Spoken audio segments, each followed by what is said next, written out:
Hey. I was thinking, and so I wanted to come on here and share my thoughts with you.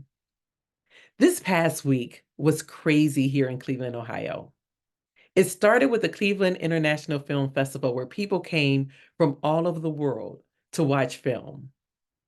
Then we had the NCAA Women's Basketball Final Four, as well as championship games. Those were outstanding. On Monday, our baseball team, the Guardians, had their home opener. But the highlight was the eclipse. Now, I know most of the country was able to experience the eclipse, but here in Cleveland, Ohio, we were in the path of totality. And I was super excited for that day. Back in 2017, I saw a partial eclipse. It was fun. It was amazing because it's a wonder, right? I mean, it's an opportunity to see things that we hadn't seen before and may not experience again. But I didn't understand what totality meant until I experienced it for myself. Now, I will say prior to the eclipse that I've been waiting for years, I had started following people who were eclipse chasers or physicists, people who knew about eclipses, what to expect, who could teach me so that when I'm watching this, I knew what I was watching. I would go to forums and listen to people. I was ready. I wanted to be as prepared as I was. And leading up to this, I got super excited. I would tell my friends, and they would look at me like, Andrea, seriously? I mean, I know that I can be a geek, a nerd, whatever you want to call it. I say it's just being Andrea. But I know that everybody is not me. And maybe they weren't as excited as I was about this wonder that we were going to experience.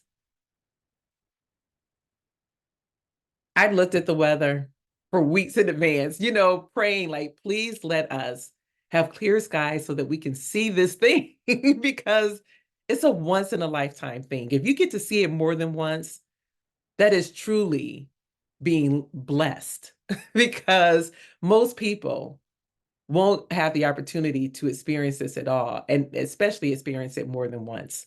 I know the next one that's coming in the United States is in 2 decades. So hopefully I'll be able to see it. But if not, I'll just have this memory etched in my brain. But I don't even know where to start to talk about my experience with this eclipse. Being that we were in the path of totality, that meant that the entire sun was going to be covered up by the moon and that it was going to go dark in the middle of the day. I knew that. I knew that there were going to be some red glare around the sun. That was going to be, as they call them, solar flares, which I think is made of hydrogen. I knew the corona was going to show. That's the white part, that comes from behind the moon. Like I knew some things to expect. But I can tell you that this eclipse experience was way more than I imagined. I wanted to be around people who could appreciate it the way that I could. So I decided to join people at my alma mater, Case Western Reserve University. They had a luncheon and then they had a panel of physicists and astrologists, astronomers, like all these people. They were talking about the history of eclipses, like the first ones that they have pictures of and how they used to calculate back in Babylonian times when an eclipse was going to happen, like all of that. And I was for it, okay? I was there for it. And when it came time to actually watch the eclipse, especially when it got closer to totality, I had to figure out where I wanted to be. I decided to go across the street from Case Western Reserve University, which is where the art museum is. So it's the back of the art museum and in front of a pond that we call the duck pond. And it's called the duck pond for obvious reasons. It has it has ducks that swim over there. But I wanted to be by water because I wanted this moment to be everything that it could possibly be. And I love water. Water is that place where I just feel the most me. And so I figured if I'm close to water, um, in my own little area, I had taken a blanket, so I, found myself on the ground, lying down. And the museum was playing classical music. So the tone was set. We were ready. And right before totality, the music stopped. We're all looking up at the sun with our glasses on. And then everything went dark because the moon was covering the entire sun. There was a collective gasp, like, because that's what it was. And in that moment, we were in community with each other. There was no divisiveness. There was nothing but us coming together, being connected in this experience.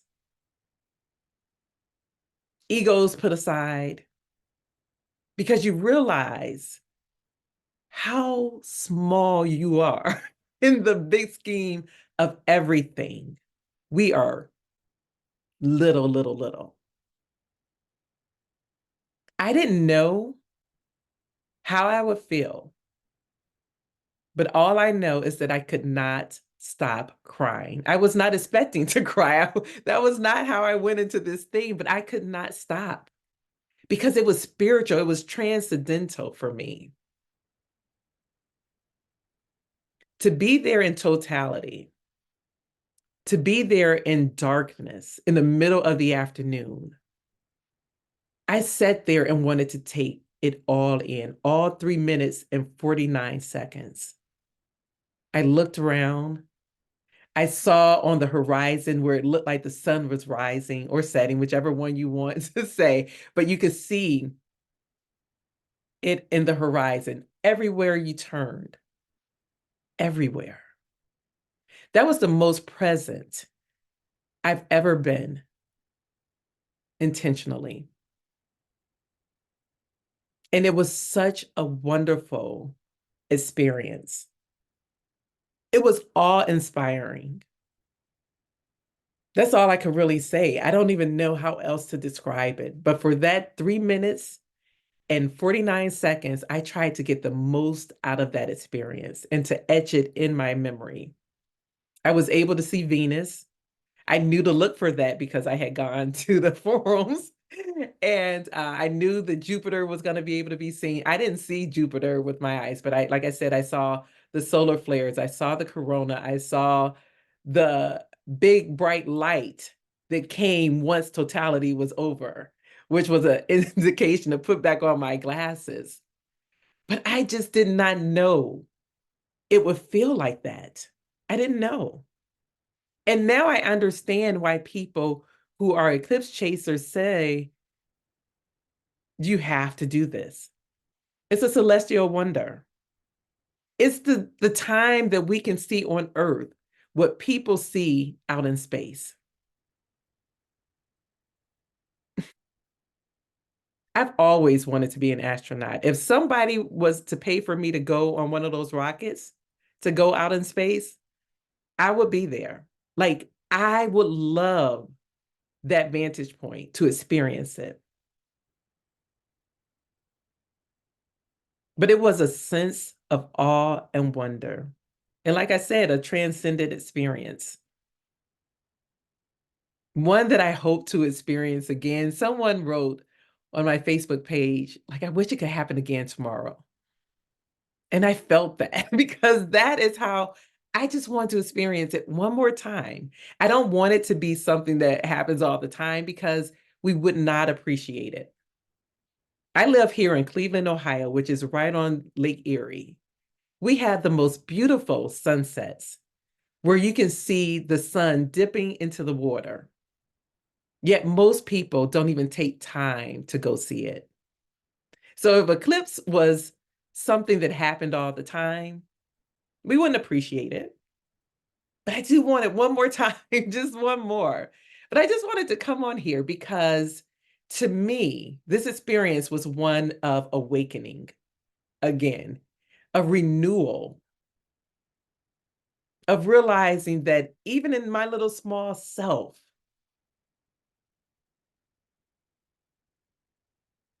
that I still am given grace, because being able to experience that was a gift, a gift. And I think that's one of the reasons I was crying, because I was just so grateful, grateful that I made it to the point that I was able to see this, and that the skies opened up so that there were no clouds blocking it.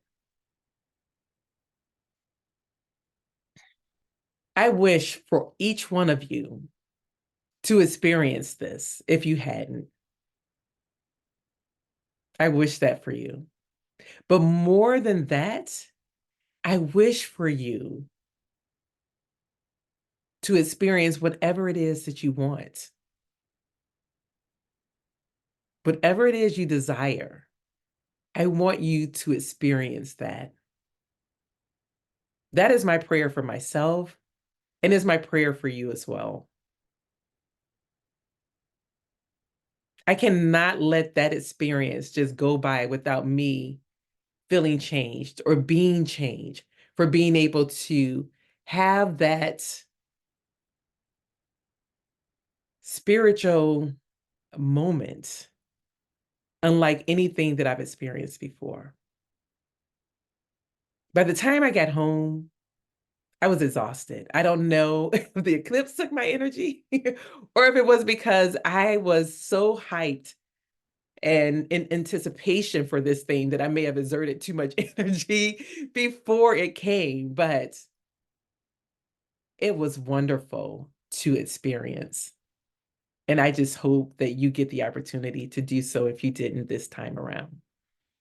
All righty. Take care of yourself, and know that I love you. I'm going to say that because I don't think we say it enough. And I'm saying it because I truly, truly mean it. If you know anything about me, then you know that I care deeply, and I care deeply about all of us. Regardless as to where we stand on different subject matters, I care for the collective we. I do. And so enjoy the rest of your day, and thank you for watching. Bye-bye.